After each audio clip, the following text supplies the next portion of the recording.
ಆತ್ಮೀಯ ಪತ್ರಿಕಾ ಮಿತ್ರರೇ, ಇವತ್ತು ಹಾಸನದಲ್ಲಿ ಕೇಂದ್ರ ಕಾರ್ಮಿಕ ಸಂಘಟನೆಗಳ ಜಂಟಿ ಸಮಿತಿ JCTU ಮತ್ತು ಹಾಸನ ಜಿಲ್ಲಾ ಜನಪರ ಸಂಘಟನೆಗಳ ಒಕ್ಕೂಟ ಹಾಗೂ ಸಂಯುಕ್ತ ಹೋರಾಟ ಕರ್ನಾಟಕದ ನೇತೃತ್ವದಲ್ಲಿ ಈ ಪತ್ರಿಕಾಗೋಷ್ಠಿಯನ್ನು ನಡೆಸ್ತಾ ಇದ್ದೇವೆ. ಮೊದಲಿಗೆ ಈ ಪತ್ರಿಕಾಗೋಷ್ಠಿಗೆ ಬಂದಿರತಕ್ಕಂಥ ಎಲ್ಲ ಪತ್ರಕರ್ತ ಮಿತ್ರರಿಗೆ ಎಲ್ಲ ಸಂಘಟನೆಗಳ ಪರವಾಗಿ ಹೃತ್ಪೂರ್ವಕವಾಗಿರ್ತಕ್ಕಂಥ ಸ್ವಾಗತವನ್ನು ಬಯಸ್ತಾ ಇದ್ದೇನೆ. ಮುಖ್ಯವಾಗಿ ಈ ಪತ್ರಿಕಾಗೋಷ್ಠಿಯ ಉದ್ದೇಶ ಇದೇ ಫೆಬ್ರವರಿ 12ನೇ ತಾರೀಕು ಇಡೀ ದೇಶಾದ್ಯಂತ ಕೇಂದ್ರ ಸರ್ಕಾರದ ಜನವಿರೋಧಿಯಾಗಿರ್ತಕ್ಕಂಥ 4 ಕಾರ್ಮಿಕ ಸಂಹಿತೆಗಳನ್ನು ವಿರೋಧಿಸಿ ಹಾಗೂ ರೈತರ ಮೇಲೆ ಗದಪ್ರಹಾರ ಮಾಡೋಕ್ಕೆ ಹೊರಟಿರ್ತಕ್ಕಂತಹ ರೈತ ಕಾರ್ಮಿಕ ವಿರೋಧಿಯಾಗಿರ್ತಕ್ಕಂಥ ನೀತಿಗಳನ್ನು ವಿರೋಧಿಸಿ ಅಖಿಲ ಭಾರತ ಮುಷ್ಕರಕ್ಕೆ ಕೇಂದ್ರ ಕಾರ್ಮಿಕ ಸಂಘಟನೆಗಳು ಕರೆಯನ್ನು ಕೊಟ್ಟಿದ್ದಾವೆ. ಅದರ ಯಶಸ್ವಿಗೆ ಹಾಸನದಲ್ಲಿ ಎಲ್ಲ ಸಂಘಟನೆಗಳು ಚಳುವಳಿಗಳು ಒಟ್ಟಿಗೆ ಸೇರಿ ಈ ಪತ್ರಿಕಾಗೋಷ್ಠಿಯನ್ನು ನಡೆಸ್ತಾ ಇದ್ದೇವೆ. ಈ ಪತ್ರಿಕಾಗೋಷ್ಠಿಯಲ್ಲಿ ನನ್ನ ಹೆಸರು HR ನವೀನ್ ಕುಮಾರ್, ಕರ್ನಾಟಕ ಪ್ರಾಂತ ರೈತ ಸಂಘದ ಜಿಲ್ಲಾ ಅಧ್ಯಕ್ಷ, ಹಾಗೆ ಧರ್ಮೇಶ್ ಅವರಿದ್ದಾರೆ, CITನ ಜಿಲ್ಲಾ ಅಧ್ಯಕ್ಷರು, ಹಾಗೆ ಧರ್ಮರಾಜ್ ಅವರಿದ್ದಾರೆ, AITUCಯ ಜಿಲ್ಲಾ ಪ್ರಧಾನ ಕಾರ್ಯದರ್ಶಿ, ಹಾಗೆಯೇ ರಘು ಅವರಿದ್ದಾರೆ, ಕರ್ನಾಟಕ ರಾಜ್ಯ ರೈತ ಸಂಘದ ಹಾಸನ ಜಿಲ್ಲಾ ಅಧ್ಯಕ್ಷರು, ಹಾಗೆ ರಾಜ್ಯ ರೈತ ಸಂಘದ ಶಾಂತ ಅರಸವರಿದ್ದಾರೆ, ಈರೇಶ್ ಹಿರೇಹಳ್ಳಿ ಅವರಿದ್ದಾರೆ, ರಾಜ್ಯ ಸಂಘಟನಾ ಸಂಚಾಲಕರು, ಕರ್ನಾಟಕ ದಲಿತ ಸಂಘರ್ಷ ಸಮಿತಿ ಅಂಬೇಡ್ಕರ್ ವಾದ, ಹಾಗೆಯೇ ರಾಜಶೇಖರ್ ಹುಲಿಕಲ್ ಅವರಿದ್ದಾರೆ, ಹಿರಿಯ ದಲಿತ ಮುಖಂಡರು, ರಾಜು ಗುರೂರ್ ಅವರಿದ್ದಾರೆ, ಸಂವಿಧಾನ ಓದು ಅಭಿಯಾನ, ಹಾಗೆಯೇ ವಿಜಯ್ ಕುಮಾರ್ ದಂಡೋರ ಅವರು ಇದ್ದಾರೆ, ಮಾದಿಗ ದಂಡೋರ ಹೋರಾಟ ಸಮಿತಿಯ ಮುಖಂಡರು, ಪೃಥ್ವಿ MG DYFIನ ಜಿಲ್ಲಾ ಕಾರ್ಯದರ್ಶಿ, ಹಾಗೆಯೇ ಸಿಗರ್ನಹಳ್ಳಿ ರಾಜು ದಲಿತ ಹಕ್ಕುಗಳ ಸಮಿತಿ, ಜೊತೆಗೆ ವಿಶ್ವನಾಥ್ ವಿಮಾ ನೌಕರರ ಸಂಘದ ಜಿಲ್ಲಾ ಮುಖಂಡರು, ಹಾಗೂ HS ಮಂಜುನಾಥ್ ಅವರು ಸಾರಿಗೆ ನೌಕರರ ಸಂಘಟನೆಯ ಮುಖಂಡರು. ಇಷ್ಟು ಜನ ಈ ಪತ್ರಿಕಾಗೋಷ್ಠಿಯಲ್ಲಿ ಭಾಗವಹಿಸಿದ್ದಾರೆ.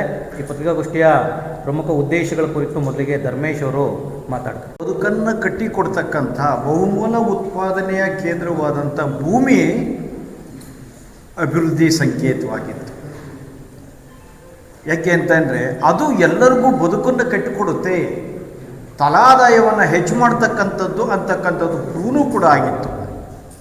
ಆದರೆ ಇತ್ತೀಚಿನ ಪ್ರಭುತ್ವ ಏನು ಬರೀ ರಾಜಕೀಯ ಅಸ್ತ್ರಗಳನ್ನು ಬಳಸೋ ಮೂಲಕ ತಮ್ಮ ಸ್ವಾರ್ಥ ಸಾಧನೆಯನ್ನು ಸಾಧಿಸಿಕೊಳ್ಳಲಿಕ್ಕೆ ಅಣಿಗೊಳಿಸುವಂಥ ಸಂದರ್ಭದಲ್ಲಿ ಕೈಗಾರೀಕರಣ ಅಂತಕ್ಕಂಥದ್ದೇ ಪ್ರಮುಖವಾದ ಅಸ್ತ್ರಗಳನ್ನ ಬಳಸ್ಕೊಳ್ಳೋ ಮೂಲಕ ಅಭಿವೃದ್ಧಿ ಏಕೆಂದರೆ ಇವತ್ತು ಅಭಿವೃದ್ಧಿ ಅಂತ ಅಂದರೆ ಆರ್ಟಿಫಿಷಿಯಲ್ ಇಂಟೆಲಿಜೆನ್ಸಿ ಬಂದಿದ್ದೇ ಅಭಿವೃದ್ಧಿ ಅಂತಕ್ಕಂಥ ಇದನ್ನು ಹೇಳೋ ಮೂಲಕ ನಮ್ಮ ಬಹುತೇಕ ವಿದ್ಯಾವಂತರ ಬದುಕನ್ನು ಕಿತ್ಕೊಂಡಿದ್ದೆ. ನಮ್ಮ ಸ್ನೇಹಿತರು ಹೇಳಿದರು, ಸಬ್ಕಾ ಸಾಥ್ ಸಬ್ಕಾ ವಿಕಾಸ್ ಅಂತಕ್ಕಂಥದ್ದು ಬಹುಜನರಿಗೆ ಉದ್ಯೋಗವನ್ನು ಕೊಡ್ತಕ್ಕಂಥದ್ದು, ಯುವಜನರಿಗೆ ಉದ್ಯೋಗವನ್ನು ಕೊಡ್ತಕ್ಕಂಥದ್ದು, ಭಾರತದ ಪ್ರಜೆಗಳಿಗೆ ಆರೋಗ್ಯವನ್ನು ಕಲ್ಪಿಸ್ತಕ್ಕಂಥದ್ದು, ಮೂಲಭೂತ ಸೌಕರ್ಯಗಳನ್ನ ಕಲ್ಪಿಸ್ತಕ್ಕಂಥದ್ದು ಅಭಿವೃದ್ಧಿ.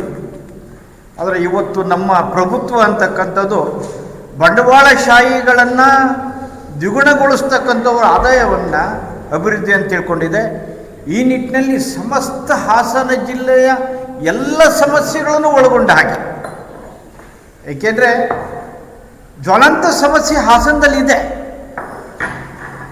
ಪ್ರಾಣಿ ಸಂಘರ್ಷದ ಮೂಲಕ ಮಾನವ ಸಂಘರ್ಷ ಎಷ್ಟು ಅವನತಿಗೆ ಹೋಗ್ತಾ ಇದೆ, ಪರಿಸರದ ಮೇಲೆ ಎಷ್ಟು ದುಷ್ಪರಿಣಾಮ ಬೀರ್ತಾ ಇದೆ, ರೈತರು ಎಷ್ಟು ಸಂಕಷ್ಟಗಳನ್ನು ಎದುರಿಸ್ತಾ, ಈ ಥರ ಸ್ಥಳೀಯ ಸಮಸ್ಯೆಗಳನ್ನ ರಾಷ್ಟ್ರ ಮಟ್ಟದಲ್ಲಿ ಕ್ರೋಢೀಕರಿಸಿ ಎಲ್ಲ ಪ್ರಗತಿಪರ ಮನಸ್ಸುಗಳು ಕೂಡ 12ನೇ ತಾರೀಕೆ ಒಕ್ಕೂರಿನಿಂದ ಸಹಕಾರವನ್ನು ನೀಡ್ತಾ ಇದ್ದೀವಿ.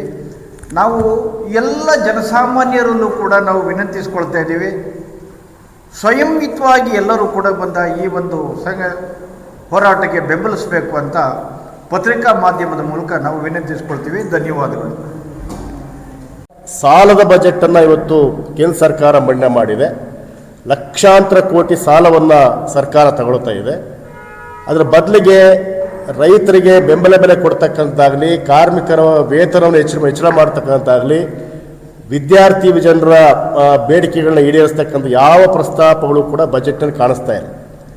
ಬದಲಿಗೆ ಏಕಾಏಕಿಯಾಗಿ ಇವತ್ತು ಇಡೀ ದೇಶದ ಒಂದು ಒಕ್ಕೂಟ ವ್ಯವಸ್ಥೆಯನ್ನು ಹಾಳು ಮಾಡಿ ಸಂವಿಧಾನದಲ್ಲಿರ್ತಕ್ಕಂಥ ಕಲ್ಯಾಣ ರಾಜ್ಯ ಮತ್ತು ಸಮಾಜವಾದ ಪರಿಕಲ್ಪನೆಯನ್ನು ಸಂಪೂರ್ಣ ಬದಿಗೊತ್ತಿ ಇವತ್ತು ಕೇವಲ ಒಂದು ಕೋಮಿನ ಮತ್ತು ಕೇವಲ ಒಂದು ಕಾರ್ಪೊರೇಟ್ ದನಗಳಿಗೆ ಅನುಕೂಲ ಆಗ್ತಕ್ಕಂಥ ಒಂದು ಬಜೆಟನ್ನು ಇವತ್ತು ಸರ್ಕಾರ ಮಂಡಿಸ್ತಾ ಇದೆ. ತನ್ನೆಲ್ಲ ಆಡಳಿತ ನೀತಿಗಳು ಕೂಡ ಅದೇ ರೀತಿ ಇದೆ. ಸೊ ಆ ಕಾರಣಕ್ಕೆ ಕಳೆದ 12 ವರ್ಷಗಳಿಂದ ನರೇಂದ್ರ ಮೋದಿಯವರ ನೇತೃತ್ವದಲ್ಲಿರ್ತಕ್ಕಂಥ ಸರ್ಕಾರ ಕಳೆದ 12 ವರ್ಷಗಳಿಂದ ಈ ದೇಶದ ದುಡಿಯೋ ಜನರು ಅಂತ ಅಂದರೆ ಅದು ಸಾಮಾನ್ಯ ಜನರು ಅಲ್ಲ. ಈ ದೇಶಕ್ಕೆ ಸಂಪತ್ತನ್ನು ಸೃಷ್ಟಿ ಮಾಡ್ತಕ್ಕಂಥವ್ರು ಅವರೇನು. ಕಾರ್ಮಿಕರು, ರೈತರು, ಕೂಲಿಕಾರರು, ಸಣ್ಣ ಪುಟ್ಟ ವ್ಯಾಪಾರಿಗಳು ಕೆಲಸ ಮಾಡಲಿಲ್ಲ ಅಂದರೆ ಈ ದೇಶಕ್ಕೆ ಉತ್ಪಾದನೆ ಆಗೋದಿಲ್ಲ, ಯಾವ ಸೇವೆಗಳು ಆಗೋದಿಲ್ಲ, ಯಾವ ಆದಾಯವೂ ಕೂಡ ಬರೋದಿಲ್ಲ. ಆದಾಯನ ಕಾರ್ಪೊರೇಟ್ ಕಂಪ್ನಿಗಳು ತರೋದಿಲ್ಲ. ಯಾರೋ ಅಂಬಾನಿನೋ ಅದಾನಿಯಿಂದ ಆದಾಯ ಬರೋದಿಲ್ಲ. ಆದಾಯ ಬರ್ತಕ್ಕಂಥದ್ದು ಇಡೀ ದೇಶದ ರೈತರು, ಕಾರ್ಮಿಕರು, ನೌಕರರು, ಯಾರು ದುಡಿಯೋ ಜನರು ಯಾರಿದ್ದಾರೆ, ಯಾರು ಕೆಲಸ ಮಾಡ್ತಾರೆ ಅವರಿಂದ ಆದಾಯ ಸೃಷ್ಟಿ ಆಗ್ತಕ್ಕಂಥದ್ದು. ಅದೇ ದೇಶದ ಆರ್ಥಿಕತೆಗೆ ದೊಡ್ಡ ಕೊಡುಗೆಯನ್ನು ಕೊಡ್ತಕ್ಕಂಥದ್ದು. ಸಂಘಟಿತ ವಲಯ ಇರ್ಬೋದು, ಅಸಂಘಟಿತ ವಲಯ ಇರ್ಬೋದು. ಸೊ ಯಾರು ದುಡಿಮೆ ಮಾಡ್ತಾರೆ, ಯಾರೆಲ್ಲ ಕೆಲಸ ಮಾಡ್ತಾರೆ ಅವರಿಂದ ಇವತ್ತು ದೇಶಕ್ಕೆ ಆದಾಯ ಬರುತ್ತೆ. ದೇಶದ ಆರ್ಥಿಕ ತಳಹದಿಯೇ ಅಂಥದ್ದು. ಸೊ ಅಂಥ ಆದಾಯ ಸೃಷ್ಟಿ ಮಾಡ್ತಕ್ಕಂಥ ದೇಶದ ಆರ್ಥಿಕತೆಗೆ ಹೆಚ್ಚು ಸಹಕಾರಿಯಾಗಿರ್ತಕ್ಕಂಥ ಉತ್ಪಾದನೆ ಮಾಡ್ತಕ್ಕಂಥ ರೈತರ, ಕಾರ್ಮಿಕರ, ಕೂಲಿಕಾರರ ಬದುಕಿನ ಬಗ್ಗೆ ಯಾವುದೇ ಕನಿಷ್ಠ ಕಾಳಜಿಯನ್ನು ಸರ್ಕಾರ ತೋರಿಸ್ತಾ ಇಲ್ಲ. ಕೆಲವು ಜನಪ್ರಿಯ ಘೋಷಣೆಗಳು, ರೈತರಿಗೇನೋ 1,000 ರೂಪಾಯಿ ಕೊಡ್ತೀವಿ, ಕಾರ್ಮಿಕರಿಗೇನೋ ಮಾಡ್ತೀವಿ ಅಂತ ಹೇಳೋದ್ರ ಮುಖಾಂತರವಾಗಿ ಇವತ್ತು ಮೋಸ ಮಾಡಲಾಗ್ತಾ ಇದೆ. ಇಡೀ ದೇಶದ ಆಸ್ತಿಯಲ್ಲಿ ಬಹುಪಾಲು ಭಾಗವನ್ನು ಲೂಟಿ ಮಾಡಲಿಕ್ಕೆ ಕೇಂದ್ರ ಸರ್ಕಾರ ಕಾರ್ಪೊರೇಟ್ ಕಂಪ್ನಿ, ಅದು ಕೇವಲ ಕೆಲವು ಜನರಿಗೆ 10 ಜನರ ಕೈಲಿ ಈ ದೇಶದ 40% ಸಂಪತ್ತು ಕ್ರೋಢೀಕರಣ ಆಗಿದೆ. ಪ್ರತಿ ವರ್ಷದಿಂದ ವರ್ಷಕ್ಕೆ ಕಾರ್ಮಿಕರ, ರೈತರ ಆದಾಯ ಕಡಿಮೆ ಆಗ್ತಾ ಇದೆ. ಮಾಲೀಕರ ಮತ್ತು ಕಾರ್ಪೊರೇಟ್ ಕಂಪ್ನಿಗಳ ಆದಾಯ ಜಾಸ್ತಿ ಆಗ್ತಾ ಇದೆ. ಇದೊಂದು ರೀತಿಯ ಕಾರ್ಪೊರೇಟ್ ಮತ್ತು ಕೋಮುವಾದಿ ಮಿಶ್ರಣದ ಸರ್ಕಾರ ಆಗಿದೆ. ಹಾಗಾಗಿ ಈ ದೇಶವನ್ನು ಉಳಿಸಬೇಕು ಅಂತಂದರೆ ಈ ಕಾರ್ಪೊರೇಟ್ ಮತ್ತು ಕೋಮುವಾದಿ ಆಡಳಿತಕ್ಕೆ ತಡೆ ಹಾಕಬೇಕು, ಅದಕ್ಕೆ ಅತ್ಯಂತ ತೀವ್ರತರವಾದ ಪ್ರತಿರೋಧ ಒಡ್ಡಬೇಕು ಅನ್ನೋ ಕಾರಣಕ್ಕೆ ಮುಷ್ಕರ ನಾವು ಕೈಗೊಳ್ಳುತ್ತಾ ಇದ್ದೀವಿ. ಸೊ ಈ ಮುಷ್ಕರದಲ್ಲಿ ಈ ದೇಶದ ಎಲ್ಲ ದುಡಿಯೋ ಜನರು ಭಾಗವಹಿಸಬೇಕು ಅನ್ನೋ ಮನವಿ ಮಾಡ್ಕೊಳ್ತೀವಿ. ಸೊ ಹಾಸನದಲ್ಲಿ ನಾವು ಕರೆ ಕೊಡ್ತಾ ಇರೋದೇನೆಂದರೆ, ಇವತ್ತು ಹಾಸನ ಇರ್ತಕ್ಕಂಥ ಉತ್ಪಾದನಾ ವಲಯದಲ್ಲಿ ಕೆಲಸ ಮಾಡ್ತಕ್ಕಂಥ ಕಾರ್ಖಾನೆ ಕಾರ್ಮಿಕರುಗಳು, ತೋಟ ಕಾರ್ಮಿಕರು, ಬೇರೆ ಬೇರೆ ಇಲಾಖೆ ಕೆಲಸ ಮಾಡ್ತಕ್ಕಂಥ ನೌಕರರುಗಳು ಅವತ್ತು ಮುಷ್ಕರದಲ್ಲಿ ಭಾಗವಹಿಸ್ತಾರೆ. ಅಂಗನವಾಡಿ ನೌಕರರು, ಗ್ರಾಮ ಪಂಚಾಯತ್ ನೌಕರರು, ಬಿಸಿಯೂಟ ಕಾರ್ಮಿಕರು, ಈ ರೀತಿಯ ಬೇರೆ ಸ್ಕೀಮ್ ವಲಯದಲ್ಲಿ ಕೆಲಸ ಮಾಡ್ತಕ್ಕಂಥ ಕಾರ್ಮಿಕರು ಕೂಡ ಮುಷ್ಕರದಲ್ಲಿ ಭಾಗವಹಿಸ್ತಾರೆ. ಪ್ರಮುಖವಾಗಿ ರೈತರು, ಹಳ್ಳಿಗಳಲ್ಲಿ ಇರ್ತಕ್ಕಂಥ ರೈತರು, ಅವರ ಪ್ರಶ್ನೆಗಳಿಟ್ಕೊಂಡು, ಅವರ ಮಾರುಕಟ್ಟೆ ಪ್ರಶ್ನೆ ಇಟ್ಕೊಂಡು ಇವತ್ತು ಮುಷ್ಕರದಲ್ಲಿ ಪಾಲ್ಗೊಳ್ತಾ ಇದ್ದಾರೆ. ಅದೇ ರೀತಿ ವಿದ್ಯಾರ್ಥಿ ಯುವಜನರು, ಅಂದರೆ ಇದೊಂದು ರೀತಿಯ ಇಡೀ ಭಾರತದ ಜನರ ಮುಷ್ಕರವಾಗಿ ಇದು ಬರ್ತಾ ಇದೆ. ಸಾರ್ವತ್ರಿಕ ಮುಷ್ಕರ ಅಂದರೆ ಜನರ ಮುಷ್ಕರ. ಕೇಂದ್ರ ಸರ್ಕಾರದ ನೀತಿಗಳ ವಿರುದ್ಧವಾಗಿ ಇಡೀ ಭಾರತದ ಜನ ಅವತ್ತು ಅತ್ಯಂತ ದೊಡ್ಡ ಪ್ರತಿರೋಧವನ್ನು ಒಡ್ತಾ ಇದ್ದಾರೆ. ಹಾಸನದಲ್ಲೂ ಕೂಡ ದೊಡ್ಡ ಪ್ರತಿರೋಧವನ್ನು ತೋರಿಸ್ತಾರೆ. ಈ ದೇಶವನ್ನು ಉಳಿಸ್ಲಿಕ್ಕೆ ಇಡೀ ದೇಶ ಜನರು ಒಟ್ಟಾಗಬೇಕು, ಅವತ್ತು ಒಟ್ಟಾಗಿ ಹೋರಾಟ ಮಾಡಬೇಕು ಅನ್ನೋಂಥ ಕರೆ ನಾವು ಕೊಡ್ತಾ ಇದ್ವಿ. ಸೊ ಅವತ್ತು ಹಾಸನದಲ್ಲಿ ಫೆಬ್ರವರಿ 12ನೇ ತಾರೀಕು ಎಲ್ಲ ತಾಲೂಕು ಕೇಂದ್ರಗಳಲ್ಲಿ ಇರ್ತಕ್ಕಂಥ ನಮ್ಮೆಲ್ಲ ಸಂಘಟನೆಗಳು, ಕಾರ್ಮಿಕ ಸಂಘಟನೆಗಳು, ರೈತ ಸಂಘಟನೆಗಳು, ದಲಿತ ಸಂಘಟನೆಗಳು, ವಿದ್ಯಾರ್ಥಿ ಯುವಜನ ಸಂಘಟನೆಗಳು ಒಟ್ಟಾಗಿ ನಾವು ಬೀದಿಗಿಳಿತೇವೆ. ಕಾರ್ಮಿಕರು, ರೈತ ಸಮುದಾಯ ಈ ಮುಷ್ಕರದಲ್ಲಿ ಯಾಕೆ ಪಾಲ್ಗೊಳ್ತಾ ಇದೆ ಅನ್ನೋದಕ್ಕೆ ಸಂಬಂಧಪಟ್ಟಂತೆ 2 ಪ್ರಮುಖ ಅಂಶಗಳನ್ನು ನಿಮ್ಮ ಗಮನಕ್ಕೆ ತರೋದಕ್ಕೆ ಬಯಸ್ತೇನೆ. 2014ರಲ್ಲಿ ಅಧಿಕಾರಕ್ಕೆ ಬಂದಂಥ NDA ನೇತೃತ್ವದ ನರೇಂದ್ರ ಮೋದಿಯವರ ಸರ್ಕಾರ ಈ ರೈತರ ಆದಾಯವನ್ನು ಡಬಲ್ ಮಾಡ್ತೇವೆ, ದ್ವಿಗುಣಗೊಳಿಸ್ತೇವೆ ಅಂತಕ್ಕಂಥ ಭರವಸೆಯನ್ನು ಕೊಟ್ಟಿದ್ದರು. ಆವಾಗ ಅವ್ರು ಹೇಳಿದ್ದೇನಂತ ಹೇಳಿದ್ರೆ, ನಾವು ಅಧಿಕಾರಕ್ಕೆ ಬಂದ ತಕ್ಷಣ ಡಾಕ್ಟರ್ MS ಸ್ವಾಮಿನಾಥನ್ ಅವರ ಆಯೋಗದ ಆಧಾರದ ಮೇಲೆ ಬೆಂಬಲ ಬೆಲೆಯನ್ನು ಖಾತ್ರಿ ಮಾಡ್ತಕ್ಕಂಥ ಕಾನೂನನ್ನು ಮಾಡ್ತೀವಿ ಅಂತ. ಆದರೆ ಇದುವರೆಗೂ ಅದ್ರ ಬಗ್ಗೆ ಸಂಸತ್ತಿನಲ್ಲಿ ಚರ್ಚೆ ಮಾಡೋದಾಗಲಿ ಅಥವಾ ಪ್ರತಿ ವರ್ಷ ಮಂಡನೆ ಮಾಡ್ತಕ್ಕಂಥ ಬಜೆಟ್ಗಳಲ್ಲಿ ಅದಕ್ಕೆ ಪೂರಕವಾಗಿರ್ತಕ್ಕಂಥ ನೀತಿಗಳನ್ನು ಕೈಗೊಳ್ತಕ್ಕಂಥ ಯಾವ ಕೆಲಸವನ್ನು ತಗೊಂಡಿಲ್ಲ. ಬದಲಾಗಿ ಮೊನ್ನೆ 1ನೇ ತಾರೀಕು ಮಂಡನೆ ಮಾಡಿರುವ ಬಜೆಟ್ನಲ್ಲಿ ಸುಮಾರು 1,576 ಕೋಟಿ ರೂಪಾಯಿಯಷ್ಟು ಹಣವನ್ನು ಕೃಷಿಯ ಸಬ್ಸಿಡಿಗೆ ಅಂತೇಳಿ, ಅದು ರಸಗೊಬ್ಬರಕ್ಕೆ, ಕೀಟನಾಶಕಗಳಿಗೆ, ಕೃಷಿ ಯಂತ್ರೋಪಕರಣಗಳಿಗೆ ಅಂತೇಳಿ ಕೊಡ್ತಾ ಇದ್ದಂಥ ಸಬ್ಸಿಡಿಯನ್ನು ಸಂಪೂರ್ಣವಾಗಿ ಕಡಿತಗೊಳಿಸಿದ್ದಾರೆ. ಒಂದು ಸಾರಿ ಸಬ್ಸಿಡಿ ಕಡಿತಗೊಳಿಸಿದ್ರೆ ಉತ್ಪಾದನಾ ವೆಚ್ಚ ಜಾಸ್ತಿ ಆಗುತ್ತೆ. ಉತ್ಪಾದನಾ ವೆಚ್ಚ ಜಾಸ್ತಿ ಆದಾಗ ಅದಕ್ಕೆ ತಕ್ಕಂತೆ ಬೆಲೆ ಸಿಗಲಿಲ್ಲ ಅಂತ ಹೇಳಿದ್ರೆ ರೈತರು ಸಾಲ ಮಾಡಿಕೊಂಡು ಮತ್ತೆ ಆತ್ಮಹತ್ಯೆ ಮಾಡ್ಕೊಳ್ಬೇಕಾದಂಥ ಪರಿಸ್ಥಿತಿ ನಿರ್ಮಾಣ ಆಗುತ್ತೆ.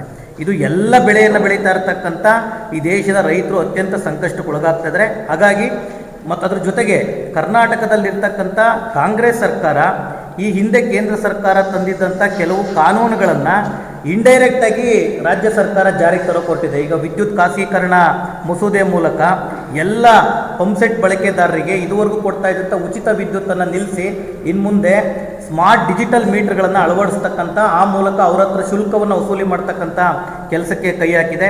ಹಾಗೆಯೇ ಇವತ್ತು ಕರ್ನಾಟಕದ ಭೂ ಸುಧಾರಣಾ ಕಾಯ್ದೆಗೆ ತಿದ್ದುಪಡಿ ತಂದು ಯಾರು ಬೇಕಾದರೂ ಎಷ್ಟು ಬೇಕಾದರೂ ರೈತರ ಭೂಮಿಯನ್ನು ಪರ್ಚೇಸ್ ಮಾಡ್ಬೋದಾಗಿರ್ತಕ್ಕಂಥ ಶೆಡ್ಯೂಲ್ಗಳನ್ನು ಅದರೊಳಗೆ ಸೇರಿಸೋದ್ರ ಮೂಲಕ ಇಡೀ ಕೃಷಿಯನ್ನು, ರೈತಾಪಿ ಕೈಯಲ್ಲಿದ್ದಂಥ, ಕೂಲಿಕಾರರ ಕೈಯಲ್ಲಿದ್ದಂಥ ಕೃಷಿಯನ್ನು ಸಂಪೂರ್ಣವಾಗಿ ದೊಡ್ಡ ದೊಡ್ಡ ಕಾರ್ಪೊರೇಟ್ ಕಂಪನಿಗಳಿಗೆ ವರ್ಗಾಯಿಸ್ತಕ್ಕಂಥ ಕೆಲಸಕ್ಕೆ ಇವತ್ತು ಹೊರಟಿದ್ದಾರೆ. ಅದರ ಜೊತೆಗೆ ಅಭಿವೃದ್ಧಿ ಹೆಸರಿನಲ್ಲಿ, ಅದು ಕಾರಿಡಾರ್ಗಳಿರಲಿ ಅಥವಾ ಟೌನ್ಶಿಪ್ಗಳ ಅಭಿವೃದ್ಧಿಗಳ ಹೆಸರಿನಲ್ಲಿರಲಿ ಅಥವಾ ರಿಯಲ್ ಎಸ್ಟೇಟ್ನ ನಿವೇಶನಗಳ ಅಭಿವೃದ್ಧಿ ಹೆಸರಿನಲ್ಲಿ ಇವತ್ತು ರೈತರ ಕೃಷಿಯೋಗ್ಯ ಭೂಮಿಯನ್ನು ಕಬ್ಜಾ ಮಾಡ್ತಕ್ಕಂಥ, ಭೂಸ್ವಾಧೀನ ಮಾಡ್ತಕ್ಕಂಥ ಒಂದು ದೊಡ್ಡ ದಂಧೆ ಇವತ್ತು KDBಯ ಮೂಲಕ ಕರ್ನಾಟಕ ರಾಜ್ಯದಲ್ಲಿ ನಡೀತಾ ಇದೆ. KDB ಸಂಸ್ಥೆ ಕೇವಲ ಭೂಮಿಯನ್ನು ರೈತರಿಂದ ತಗೊಂಡು ಸರ್ಕಾರದ ವಿವಿಧ ಯೋಜನೆಗಳಿಗೆ ಭೂಮಿ ಕೊಡೋದು ಮಾತ್ರ ಅಲ್ಲ, ಅದೊಂದು ರೀತಿಯಲ್ಲಿ ರಿಯಲ್ ಎಸ್ಟೇಟ್ ರೀತಿಯಲ್ಲಿ ಇವತ್ತು KDB ಕೆಲಸ ಮಾಡ್ತಾ ಇದೆ. ಹಾಗಾಗಿ ಈ ನೀತಿಗಳು ಬದಲಾಗಬೇಕು, ಜೊತೆಗೆ ರೈತ ಪರವಾಗಿರ್ತಕ್ಕಂಥ ನೀತಿಗಳು ಬರಬೇಕು. ಡಾಕ್ಟರ್ MS ಸ್ವಾಮಿನಾಥನ್ ಅವರ ಈ ಆಯೋಗದ ವರದಿ ಏನಿದೆ, ಆ ವರದಿಯ ಆಧಾರದ ಮೇಲೆ ರೈತರ ಆದಾಯಕ್ಕೆ 50% ಲಾಭಾಂಶವನ್ನು ಸೇರ್ಪಡೆ ಮಾಡಿ ಇವತ್ತು ಬೆಲೆಯನ್ನು ನಿಗದಿ ಮಾಡ್ತಕ್ಕಂಥ ನೀತಿಗಳು ಜಾರಿಗೆ ತರಬೇಕು ಅಂತೇಳಿ ಈ ದೇಶದ ಎಲ್ಲ ರೈತ ಚಳುವಳಿಗಳು, ದೆಹಲಿಯ ಗಡಿ ಭಾಗಗಳಲ್ಲಿ 1 ವರ್ಷಗಳ ಕಾಲ ಹೋರಾಟವನ್ನು ನಡೆಸಿದಂಥ ಸಂಯುಕ್ತ ಹೋರಾಟ ಕರ್ನಾಟಕದ ಅಂಡರ್ನಲ್ಲಿರ್ತಕ್ಕಂಥ ಸುಮಾರು 57 ರೈತ ಸಂಘಟನೆಗಳೇನಿದ್ದಾವೆ, ಆ ಎಲ್ಲ ರೈತ ಸಂಘಟನೆಗಳು ಈ ಫೆಬ್ರವರಿ 12ನೇ ತಾರೀಕು ನಡೀತಾ ಇರತಕ್ಕಂಥ ಈ ಮುಷ್ಕರದಲ್ಲಿ ಸಂಪೂರ್ಣ ಭಾಗವಹಿಸಿದ್ದಾವೆ. ಹಾಸನ ಜಿಲ್ಲೆಯಲ್ಲೂ ಕೂಡ ರಾಜ್ಯ ರೈತ ಸಂಘಟನೆಗಳು, ಕರ್ನಾಟಕ ಪ್ರಾಂತ ರೈತ ಸಂಘ, ಕೂಲಿಕಾರರ ಸಂಘಟನೆಗಳು ಇವೆಲ್ಲವೂ ಕೂಡ ಜಂಟಿಯಾಗಿ ಹೋರಾಟವನ್ನು ಬೆಂಬಲಿಸ್ತಾ ಇದ್ದಾವೆ. ಹಾಗಾಗಿ ನಾವು ನಾಗರಿಕರಲ್ಲಿ ಮನವಿ ಮಾಡೋದಿಷ್ಟೇ, ರೈತರು ಉಳಿದ್ರೆ ಸಮಾಜ ಉಳಿಯುತ್ತೆ, ಈ ಸಮಾಜಕ್ಕೆ ಬೇಕಾಗಿರ್ತಕ್ಕಂಥ ಆಹಾರ ಭದ್ರತೆ ಉಳಿಯುತ್ತೆ. ಹಾಗೆ ರೈತರು, ಕಾರ್ಮಿಕರು, ದುಡಿಯುವ ವರ್ಗದ ಜನ ಎತ್ತಿರ್ತಕ್ಕಂಥ ಈ ಬೇಡಿಕೆಗಳಿಗೆ ಬೆಂಬಲವಾಗಿ ಅವತ್ತು ಈ ಮುಷ್ಕರವನ್ನು ಯಶಸ್ವಿಗೊಳಿಸಬೇಕು ಅಂತೇಳಿ ಈ ಮೂಲಕ ಕಳಕಳಿಯಾಗಿ ಮನವಿ ಮಾಡ್ಕೊಳ್ತಾ ಇದ್ದೀವಿ. ಧರ್ಮರಾಜ್.